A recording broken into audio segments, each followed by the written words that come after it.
Listen, be honest for a second. If money could hear your thoughts, would it be running toward you? Or would it be backing away slowly like, nah, not this vibe today? Because most people don't actually want money. They want relief. They want breathing space. They want to stop doing mental math at the grocery store. And here's the twist. The moment you start needing money like oxygen, you don't become magnetic. You become tight, anxious, and loud on the inside. And money doesn't flow toward inner noise. It flows toward inner clarity. So the real question isn't, can the law of attraction attract money? The real question is, can you shift from desperation to alignment without pretending, without delusion, and without waiting for some miracle check in the mail? In this video, we're keeping it real. The law of attraction isn't a vending machine where you think money 3 times and the universe delivers cash like a pizza. It's more like a tuning system. Your inner state quietly decides what you notice, what you believe is possible, and what you move toward. And the crazy part is, most people are trying to attract money while broadcasting the frequency of fear, lack, and urgency. That's like trying to tune into a love song on a radio station that's playing static. Be honest with yourself, most of us don't desire money the way we desire, say, a beautiful meal or a quiet morning. We desire money the way we desire air when we're underwater. Not because money is holy, but because the lack of it makes life feel tight. It presses on your chest in small moments, when a bill notification flashes, when a friend suggests a plan and your mind instantly calculates, when your brain keeps running numbers late at night like a tired accountant that never clocks out. And in that state, it's not even I want money, it becomes I need something to stop.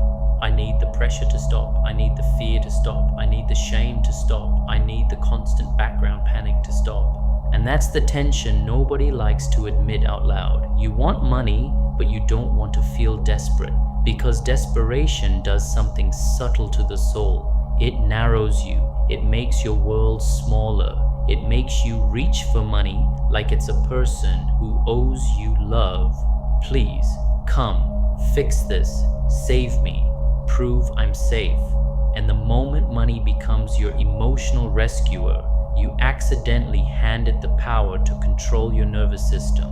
You start waking up and checking your bank balance the way people check a heartbeat monitor. You start measuring your worth in digits. You start bargaining with life. You start praying with one eye open, watching for disappointment. This is where a lot of people misunderstand the law of attraction and then either get obsessed or give up. They treat it like a transaction. If I think the right thoughts, I'll get the right results. But life doesn't respond to your words the way a machine responds to buttons. Life responds to coherence, to what you consistently embody, to what your system is truly broadcasting when nobody is watching. Not the affirmations you say, but the state you live in. Because here's what desperation is in energetic terms and in psychological terms. It's a loud inner alarm. It says, I'm not safe. And when that alarm is constantly ringing, you can't be magnetic.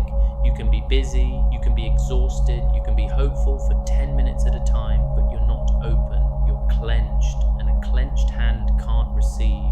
A clenched mind can't notice. A clenched heart can't trust timing. It can only chase, control, and prove. So when people ask, can the law of attraction attract money?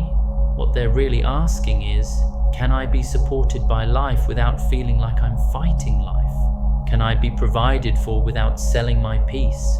Can money come to me without me becoming someone I don't like? And that's not a money question. That's an identity question, a safety question, a nervous system question. And this is the honest starting point. The law of attraction isn't a vending machine. It's not a cosmic cashier waiting for the correct order. It's closer to a tuning system, like a radio. You don't force a station to play your song. You tune your frequency until the signal becomes clear. In the same way, you don't force money to appear by begging the universe. You shift the inner signal you're sending so your decisions, your attention, and your opportunities start matching a different reality. And notice how that changes the entire conversation. It's no longer, how do I get money to come? It becomes, who am I being when I want money? Am I being someone who is convinced life is hostile and I have to wrestle it? Or am I being someone who believes life responds to clarity, value, and self-trust? Am I asking from panic, or am I moving from power? Because the universe, if you want to call it that, doesn't respond to your neediness like a parent giving candy to stop a child from crying. It responds to alignment, and alignment starts the moment you stop using money as a substitute for inner stability. So point one is this: the real tension isn't money versus no money. It's trust versus fear. It's openness versus contraction. It's the difference between wanting money to expand your life and needing money to stop your mind from collapsing. And until you touch that truth, gently, honestly, every technique will feel like pushing a door that says pull. If you can feel that, you're already at the beginning of the shift, because the first attraction isn't money. The first attraction is calm, and calm is what makes you capable of receiving what you've been chasing. Let's define attracting money properly, because this is where people accidentally create a fantasy and then punish themselves when reality doesn't obey it. Money is not a mysterious blessing that drops only on the high vibe people. Money is a movement, it's a response. It flows through human systems, skills, markets, needs, timing, relationships, visibility, trust, and value exchange. That means money isn't just something you get, it's something you become available for. And that one sentence changes everything. Because when you say, I want to attract money, your mind might imagine cash appearing magically. But life doesn't usually deliver in the form of cash falling from the sky. Life delivers in the form of a conversation you weren't going to have, a skill you finally decide to learn, a price you finally have the courage to charge, an opportunity you previously would have ignored, a habit you stop indulging, a door you knock on with a steadier voice. The money is the final form. The first form is almost always a shift in your channels. Think of it like water. Water doesn't teleport into your cup, it comes through a pipe. If the pipe is blocked, you can pray at the cup all day and still be thirsty. So when we talk about attracting money, what we're really talking about is, are your pipes open? Are your channels clear? And your channels aren't just jobs or business, they're deeper than that. They are your decision-making patterns, because money loves clean decisions, not perfect decisions, clean ones. When you stop dragging your feet, stop bargaining with your own potential, stop waiting to feel 100% ready, you start moving like someone money can actually catch up to. They are your value delivery. Money follows value the way a shadow follows a body. If you increase the value you create through skill, service, solving problems, creating outcomes, you don't have to chase money with anxiety. Money starts having a reason to find you. They are your visibility. A painful truth: you can be talented and still be broke if nobody knows you exist. Many people aren't blocked by lack of ability, they're blocked by fear of being seen. But money often travels through attention. Not fame, not ego, just presence, letting people know what you do, what you offer, and why it matters. They are your relationships and trust. Money is social. Opportunities are human. Referrals, partnerships, clients, mentors, introductions. These are not side quests. They are major highways. And your emotional state affects how you show up in relationships. Whether you're generous, grounded, reliable, or tense, transactional, and secretly resentful. They are your capacity to receive. This one is huge because some people can earn money but can't hold it. Some people can receive money but can't enjoy it. Some people can make money but feel guilty the moment they do. So they unconsciously return to their identity by losing it again. So attracting money isn't just more income. It's building the inner capacity to receive without self-destruction. So a more honest definition of attracting money is this: you are attracting the conditions and pathways through which money can reach you. Money rarely comes as a miracle, it comes as a chain reaction. And this is why the law of attraction, when understood correctly, becomes very practical, because you're not trying to seduce money with positivity. You're shaping yourself into someone who naturally creates and notices the pathways money uses. That's why the rich version of you isn't just you with extra cash. It's you with different habits, different standards, different relationships with time and energy, different tolerance for discomfort, and a stronger sense of self-respect. And here's a key shift. Self-respect is a money magnet because it changes what you accept, what you charge, what you tolerate, and what you commit to. A person who respects themselves doesn't keep underpricing, procrastinating, hiding, and hoping. So if you're serious about the question, can I attract money? Then the next question becomes even more powerful. Through which channels is money most likely to come to me?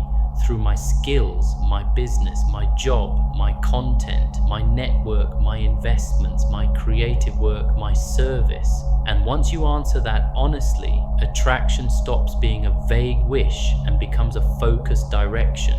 Money is not just an amount, it's an outcome that happens when your internal state and external channels agree with each other. And that's the real definition. Attracting money is aligning your inner world with the outer pathways that money actually travels through. Point 3 is where the law of attraction stops sounding like magic and starts sounding like truth you can actually test in your own life. Because your life doesn't begin at your bank account, it begins at your inner weather. Your emotional frequency is like the temperature of your mind.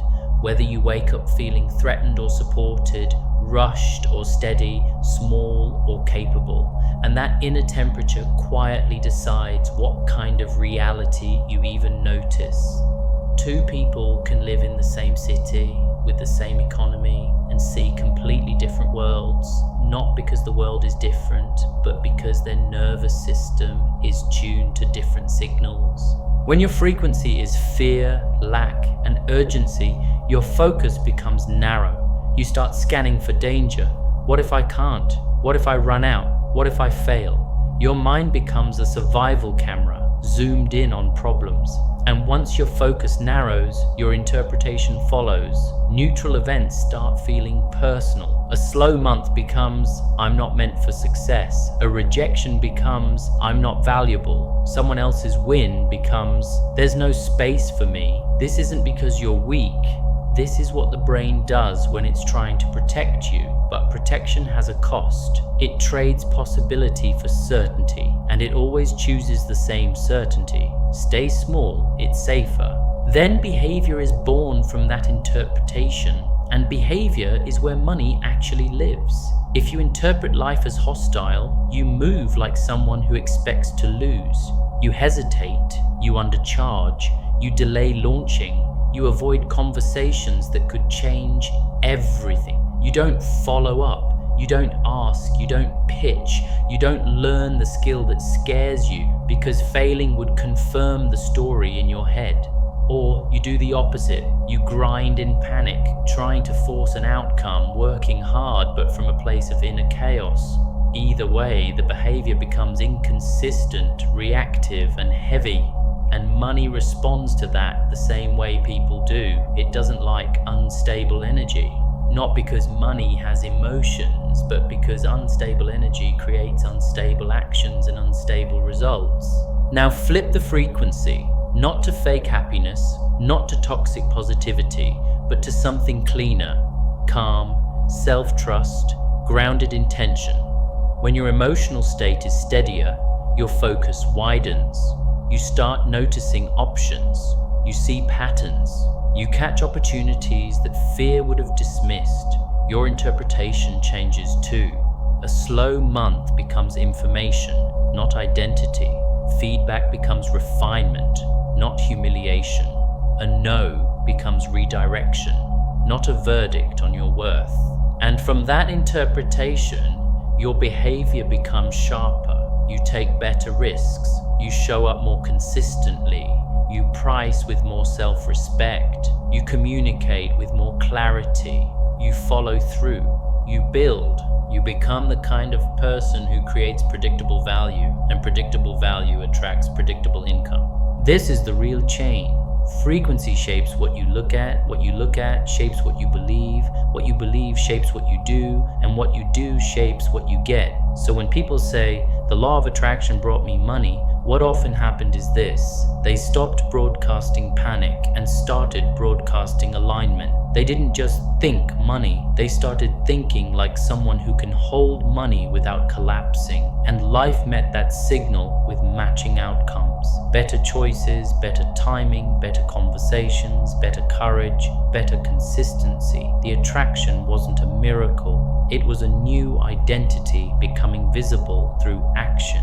If you want to test this in your own world, don't start by watching your bank balance. Start by watching your state. Ask yourself, when I think about money, do I expand or contract? Do I feel open or do I feel hunted? Because the goal isn't to manifest cash.